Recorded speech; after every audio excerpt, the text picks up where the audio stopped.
Salut à tous, je vais analyser Impala Platinum Holding, entreprise leader dans le secteur des platinoïdes, palladium, platine, rhodium.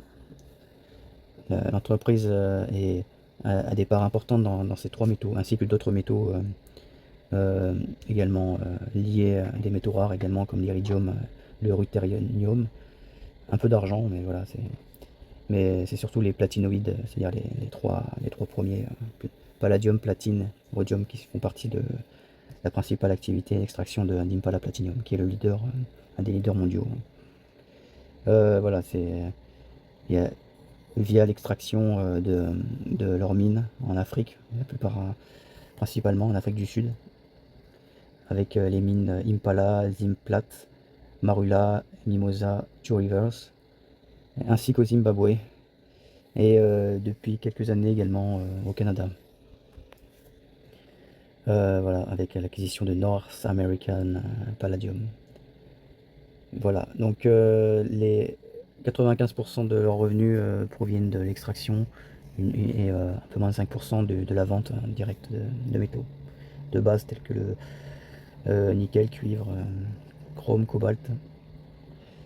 Voilà, donc ce qui est intéressant, là je parle de l'entreprise à un moment qui est assez crucial car les platinoïdes sont dans une phase d'explosion en quelque sorte, même s'il est possible que ce soit juste un feu de paille, mais néanmoins elles ont cassé des tendances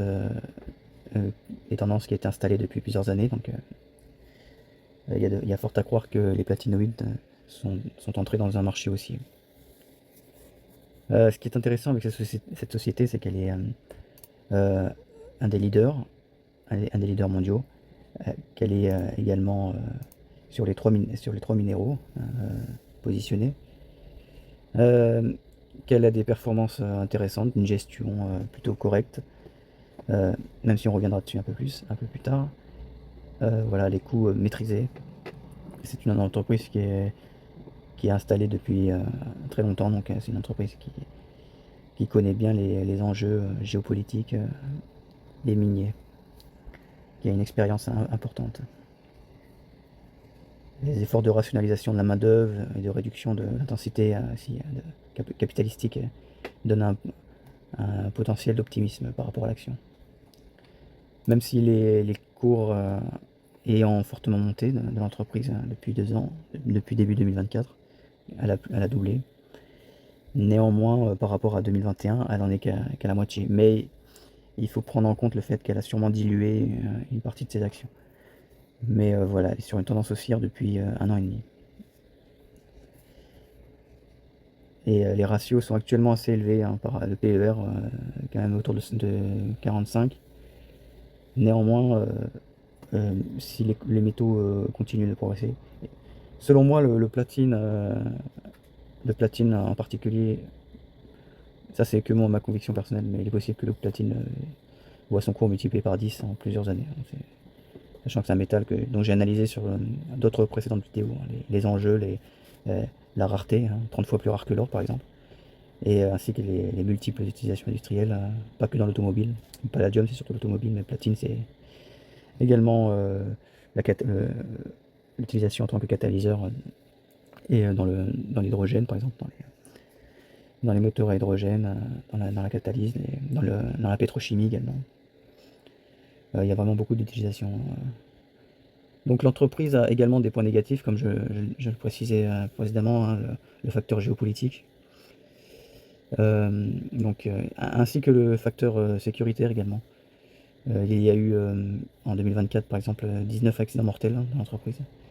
Donc il peut y avoir des préoccupations réglementaires, éthiques, hein, des procès éventuels. Voilà. S'il y a une crise, si une crise financière, les platinoïdes auront forcément auront sûrement un impact sur leur cours. Même si je pense que s'il y a une crise, leurs cours seront impactés, mais temporairement. Néanmoins, il y a un risque. Euh, donc parce que certaines mines ont également des géologies un peu difficiles, comme Marola.